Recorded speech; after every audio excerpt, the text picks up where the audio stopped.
Hello friends, welcome to my channel Preeti life. कसे सर्व मस्त मजेत असतील. तर आज आहे संडे.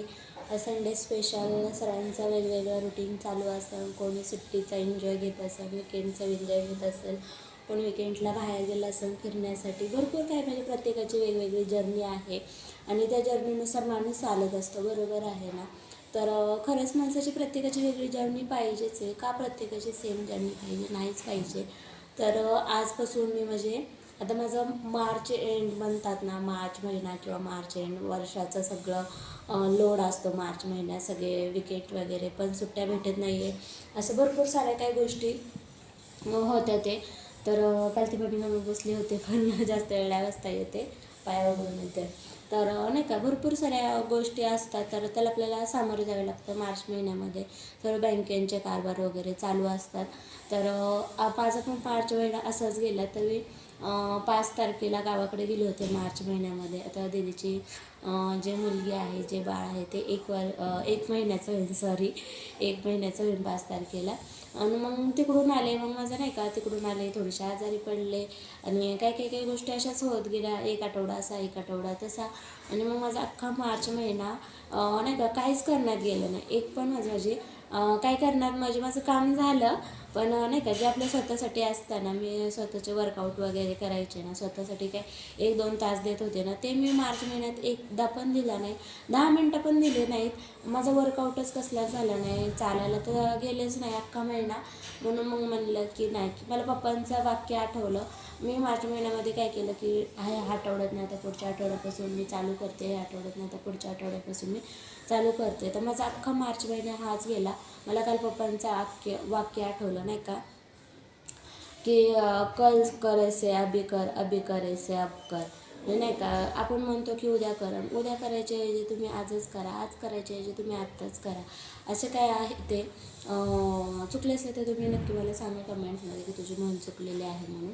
मी ॲक्सेप्ट करेन, पण मला नाही वाटत आहे की चुकली आहे म्हणून, पण तरी पण सांगा. तर नाही का मग ह्या गोष्टी मला आठवल्या की म्हणलं नाही, आपण करतो हे चुकीचं करतो आहे.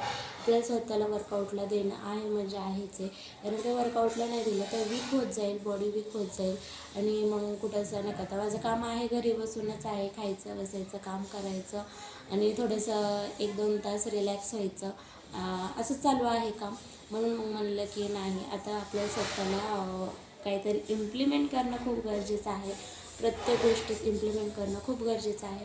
म्हणून म्हणलं की नाही, तर उद्यापासून आज शेवटचा रविवार असेल की मी आराम केला, उशिरा उठले.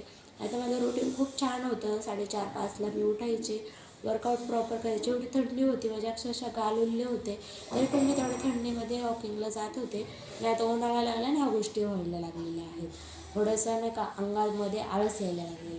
म्हणून म्हणलं की नाही, हे करते हे चुकीचं करते. आपल्याला जाणीव झाली ना बास. आणि जर जाणीव झालेली आहे ना, तर त्याच्या आपण कशा इम्प्लिमेंट करायचं ते पूर्ण आपल्या हातामध्ये आहे. तर चला मेन मुद्द्यावर येऊया. तर काल टायमाला बाहेर गेले होते. भरपूर ऊन बाबा, भरपूर म्हणजे भरपूर, काही सांगू शकत नाही. उन्हामुळं तर किती त्रास होते.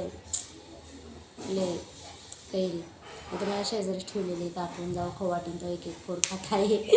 म्हणजे जेवताना मला खूप आवडते. पाव किलो कैरी आणली होती, पावशेर कैरी आणली होती आणि रात्रीच एक संपून गेली. रात्री जेवताना आणि नंतर मीटिंग चालू होती तेव्हा जी उरली होती ती खाऊन टाकली. आणि आता ही सकाळी परत फ्रेश कैरी कापलेली आहे. तर संडे आज परत बाजारात जायला, संध्याकाळी परत कैरी घेऊन येईल बाजारातून. उशिरा जाईल बाजारात आणि परत कैरी घेऊन येईल. मस्त कैरीचा स्वाद घेईल. तोपर्यंत उन्हाळा आहे, जोपर्यंत कैऱ्या आहेत तोपर्यंत कैरीचा स्वाद घेत राहील. कारण काय आय लाईक इट. तर चला, टीमवर्कचं मला सांगायचं आहे. तर असं मला काय वाटतं की नेटवर्क मार्केटिंग करते आहे, ही मार्केटिंग करते, ही माणसं जोडायचं काम करते, ही असं करते, ते तसं करते. हे भरपूर प्रश्न आहेत. ठीक आहे, मी माणसं जोडायचं काम करते, असं आपलं कोणतंच नाही की तिथं आपल्याला माणसं जोडायला लागत नाही. आता तुम्ही म्हणता की हे तुला किती शिकवलं. हो, मला शिकवलं ते काही गोष्टी, पण काही गोष्टी मी स्वतः पण आत्मसात करून घेतलेल्या आहेत. मला पण काही गोष्टींचं माहीत नव्हतं, नॉलेज नव्हतं. पण ह्या बुकने मला खूप सारं नॉलेज दिलेलं आहे. ह्या बुकचं नाव आहे टीमवर्क संघ की शक्ती. जर आपल्याला नाही का मी म्हणत नाही आहे तुम्ही चुकीचं आहे, खरंच म्हणजे पुस्तक आपल्याला एवढं शिकवतो ना. आपण एखाद्याला बघा टार्गेट करताना किंवा एखाद्याबद्दल बोलताना बिंदास बोलून जातो, पण त्याची स्वतःची प्लॅन काय असतात, काय असतं ते त्या स्वतःला माहिती असतं. आपण त्याला जज नाही करू शकत की तू चुकीचा आहे म्हणून, नाही जज करू शकत. आणि आपलं ते हे पण नाही आहे म्हणजे नाही का आपण एखाद्याला जज करणं. प्रत्येकाचे मत प्रत्येकाचं हे असतं, प्रत्येकाचे मत प्रत्येकासाठी बरोबरच असतात, चुकीचे नसतात. आता माझे मत आहेत माझ्यासाठी बरोबर आहे, तुमचे मत आहे तुमच्यासाठी बरोबर आहेत. आपण नाही एकमेकांना ठरवू शकत की तू चुकीचा आहे, मग अजिबात नाही ठरवू शकत. आता बघा ह्याच्यामध्ये पहिलेच वाक्य आहे, आता मी किती 27 पानं वाचत आलेले आणि खूप छान उदाहरणं दिलेली आहेत, खूप छान. फक्त आहे ना आपण एक काय म्हणतात एकजूट असेल ना, एकजूट असेल, एक विचार असतील ना, तर आपण किती उंच भरारी घेऊ ना सांगू शकत नाही. पण एकटा व्यक्ती ना काहीच करू शकत नाही, एकटा व्यक्ती काहीच करू शकत नाही. हां मी एकटा हे करू शकतो, मी एकटा हे करू शकतो, मी ते करू शकतो, हे चुकीचं नाही आहे. तुम्ही तुमच्या पद्धतीने बरोबर आहे. पण आता ह्याच्यामध्ये काय दिलं आहे, आता हिंदी पुस्तक आहे, पूर्ण हिंदी पुस्तक आहे, पण आपलं हिंदी तर पूर्ण समजतं ना, तर मी तुम्हाला ते वाचून दाखवते. एक और एक कितने म्हणजे ह्यांनी नाही का पहिला स्टार्टिंग ते दिलेलं आहे.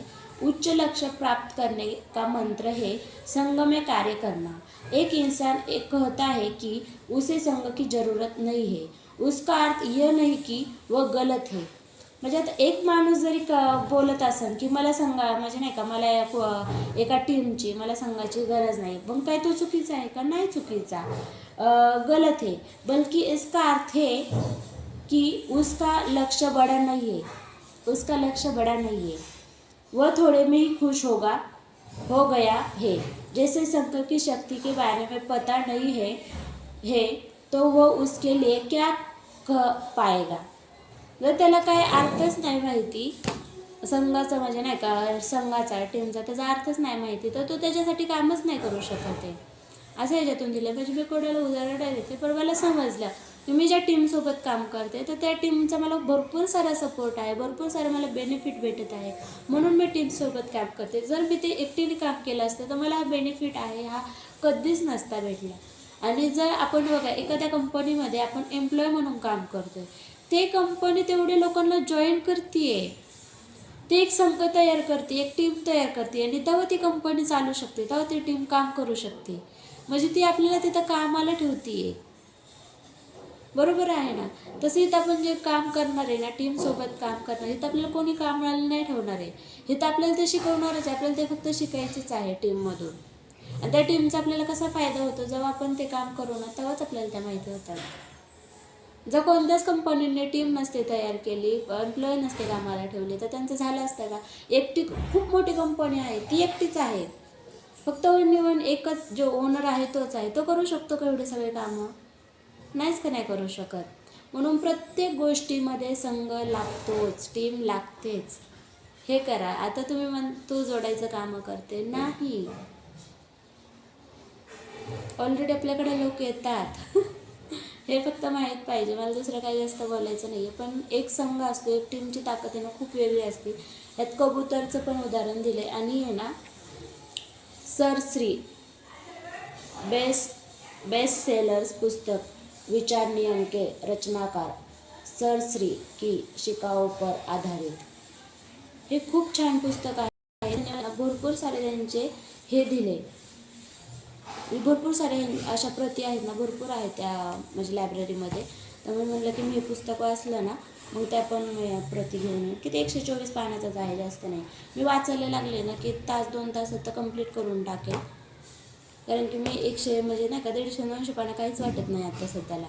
कधी वाचून समजत ते कळत पण नाही. इंटरेस्ट असला ना तर भरपूर सारे. ह्यात पक्ष्यांचं पण उदाहरण दिलं, कबुतराचं. आपल्याला ते काय गोष्टी आहे ना मी नोट डाऊन पण करून घेतलेलं, पेन्सिल त्यासाठीच ठेवते.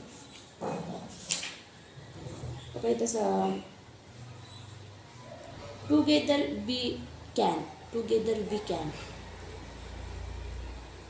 एक टीम एक ड्रीम, एक टीम एक ड्रीम. म्हणजे अख्ख्या एका टीमचं आहे ना ड्रीम एकच पाहिजे की आम्हाला काहीतरी करायचं आहे आणि आम्हाला उंचच उडायचं. त्यात त्यांनी उदाहरण आहे ना कबुतरांचं दिलेलं आहे. तर कबूतर आहेत ना जाळ्यामध्ये अडकलेले असतात. आपल्या एक टीममध्ये निगेटिव्ह असेल ना तर त्याला आपण पॉझिटिव्ह कसं करायचं, आपल्या अख्ख्या टीमचं काम आहे. तर ह्यांनी ना एक उदाहरण दिलेलं आहे. कबूतर कबुतरांचं आहे ना जाळं असतं आणि त्याला नाही का ते शिकारी पकडतो आणि मग कबूतर त्यातले असे कालवा करत असतात, ते कालवा करत असतात. ते सगळेजण म्हणत असतात आपण संघ उडालो तर आपण कधी आजाद होऊ कळणार पण नाही. पण एक कबूतर काय म्हणतो की ठीक आहे आपण इथून उडू आणि दुसरीकडे जाऊन आपल्याला कोणतरी शिकारी पकडणारच आहे. पण अख्ख्या कबुतरांनी तसा विचार केला की बाबा आपण इथून उडालो तर आपण पुढे जाऊन शिकारी पकडणार आहे नाही. त्यांनी विचार केला आपण इथून उडालो तर आपण इथून आझाद होणार आहे म्हणून, आपल्याला फक्त आझाद व्हायचं आहे. त्यांनी पुढचा विचार केला ना की आपण इथून उडणार आहे आणि आपल्या पुढे शिकारी पकडणार आहे. तर मग ठीक आहे, तो कबूतर पण त्यांच्याबरोबर तयार झाला आणि सगळ्या कबुतरांनी प्लॅनिंग केलं आणि जाळं घेऊन उडाले. आणि जाळं घेऊन उडाले त्यांना नंतर समजलं पण नाही की ते जाळ्यातून कधी आझाद झाले म्हणून आपले ना टीम बरोबर आहे ना ती प्रॉपर कन्व्हर्सेशन पाहिजे, प्रॉपर आपलं बोलणं पाहिजे. आणि कोण निगेटिव्ह असेल ना की त्याला पॉझिटिव्ह कसं करायचं आहे ना ते आपलं काम पाहिजे. म्हणून मी आता माझी टीम आहे, भरपूर मोठी टीम आहे, तर माझ्या टीमला मला कसं सपोर्ट करायचं आहे, मी त्यांना कसं गोष्टी पॉझिटिव्ह करू शकते की बाबा ह्याच्यातून आपल्याला भरपूर सारं काय घेण्यासारखं आहे. त्यासाठी आम्ही पुस्तकाचा वापर करते आणि भरपूर सारं मला ह्याच्यातून काय घेण्यासारखं आहे. आणि मी प्रत्येक मला जे वाक्य IMP वाटते मी त्याला नोट डाऊन करून घेत आहे. म्हणून आहे ना टीमशिवाय खरंच कुठं काहीच होऊ शकत नाही. प्रत्येक गोष्टीला टीम पाहिजे म्हणजे पाहिजेच आहे. प्रत्येक गोष्टीला टीम पाहिजेच आहे. म्हणून हे नका करू, कधीच माघार घेऊ नका, कधीच गिवअप करू नका. आयुष्यामध्ये तर कधीच गिवअप करू नका. आपल्याला जेवढं शिकता येईल ना तेवढं शिका. आणि आपण जास्त शिकण्यासाठी आहे ना आपल्याला टीमवर्कचीच खूप गरज आहे. आपली टीम मोठी असेल ना तर आपण त्याच्यामध्ये भरपूर साऱ्या गोष्टी शिकू शकतो. कारण की आज मला ती गोष्ट येत नाही, ते माझा जो लीडर आहे, जो माझा पार्टनरशिप आहे तो त्याला ती येऊ शकते. जी त्याला येत नाही ती मला येऊ शकते, जे मला नाही ते तिसऱ्याला, चौथ्याला, असं म्हणजे प्रत्येकाचे वेगवेगळे तिथं काय मतं मांडले जातात. आणि प्रत्येकाच्या मतामधून वेगवेगळ्या गोष्टी स्पष्ट होतात आणि समजतात आणि प्रत्येक गोष्ट आपल्याला शिकायला भेटते. तसं एकटं राहून कधीच कोणती गोष्ट शिकायला भेटत नाही. म्हणून मी टीमवर्क करत आहे. मी खूप प्राऊड फील करते की मला नवीन गोष्टी शिकायला भेटत आहे. सकाळच्या रोजच्या 1000+ लोकांबरोबर पण मी मीटिंग घेत आहे, तिथून पण मला नवीन गोष्टी शिकायला भेटत आहे. म्हणून मला असं वाटत नाही की मी सोशल मीडियावर काम करते हे चुकीचं करते. म्हणून सोशल मीडिया मला भरपूर सर्व काय देते आणि मी जवळ सोशल मीडिया आहे तोपर्यंत त्याचा पुरेपूर फायदा घेणार. मला जेवढा फायदा करून घेता येतो तेवढा, मी कधीच त्याला नावं ठेवणार नाही. भरपूर मला सोशल मीडियाने दिलेलं आहे, मी त्याच्या एवढी आभारी कोणाचीच नाही आहे. आणि भरपूर मला नॉलेज पण भेटलेलं आहे तिथून. आणि मी प्रत्येक ॲप म्हणा किंवा काही पण म्हणा तिथून नवीनच शिकण्याचा प्रयत्न करते आणि करत राहील. तर चला मग भेटू पुढच्या व्हिडिओमध्ये, तोपर्यंत बाय बाय. आणि कोणाला चुकीचं घ्यायचं आहे ते चुकीचं घेऊ शकता, ज्यांना बरोबर घ्यायचं आहे ते बरोबर घेऊ शकतात.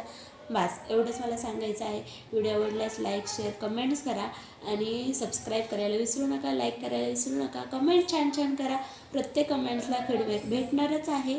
बाय बाय, भेटू पुढच्या व्हिडिओमध्ये. Bye bye.